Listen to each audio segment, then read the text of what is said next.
نبی پاک صلی اللہ علیہ وآلہ وسلم کے زمانہ اقدس میں ایک شخص کا انتقال ہوا تو کسی نے کہا کہ کتنا ہی خوش قسمت بندہ ہے جو بیمار ہوئے بغیر فوت ہو گیا۔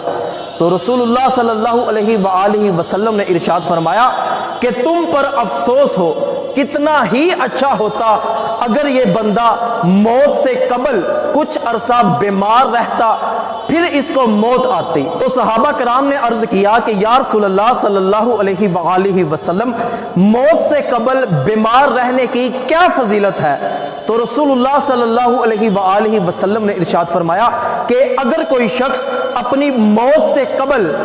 کچھ عرصہ بیمار رہتا ہے پھر اس کو موت آتی ہے تو وہ بیماری اس کے گناہوں سے کفارے کا سبب بن جاتی ہے۔ اس بیماری کی وجہ سے، اس تکلیف کی وجہ سے، اس مرض کی وجہ سے اللہ پاک بندہ مومن کے پچھلے سارے گناہوں کو معاف فرما دیتا ہے۔ تو حدیث پاک سے پتہ چلا کہ اگر کوئی شخص اپنی موت سے قبل بیمار ہو جاتا ہے، کوئی تکلیف میں مبتلا ہو جاتا ہے، اس کو کوئی مرض لاحق ہو جاتا ہے تو یہ نحوست کا سبب نہیں ہے بلکہ یہ باعث برکت ہے کہ اس کے پچھلے سارے گناہ اس سے معاف کر دیے جاتے ہیں۔ بلکہ رسول اللہ صلی اللہ علیہ وآلہ وسلم نے ارشاد فرمایا کہ جب کوئی شخص بیمار ہوتا ہے اور اس بیماری پر صبر کرتا ہے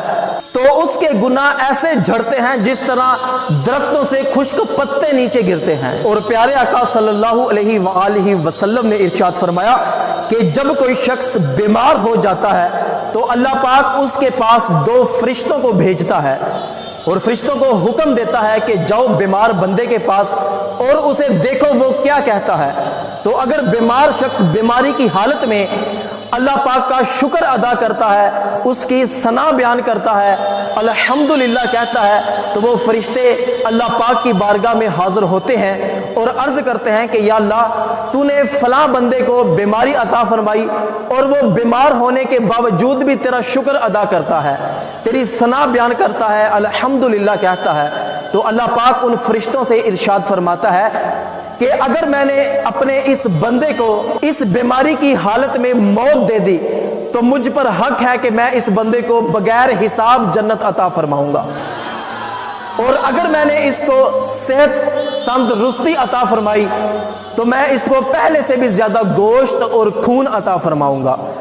تو جب کوئی بندہ بیمار ہو جاتا ہے، بجائے یہ کہ لوگوں کے سامنے وہ گلے شکوے شکایتیں کرے، اس سے کئی گنا بہتر ہے کہ وہ بیماری پر صبر کرے، اپنی تکلیف کا، اپنی مرض کا اظہار کسی کے بھی سامنے نہ کرے۔ اور اگر آپ کسی کے سامنے اپنی تکلیف کا اظہار کرتے ہیں، شکوے کرتے ہیں یا شکایتیں کرتے ہیں تو شکوے شکایتیں کرنے سے وہ مرض تو بالکل ختم نہیں ہوگا بلکہ جو آپ کو اجر و ثواب ملے گا آپ اس سے بھی محروم ہو جائیں گے۔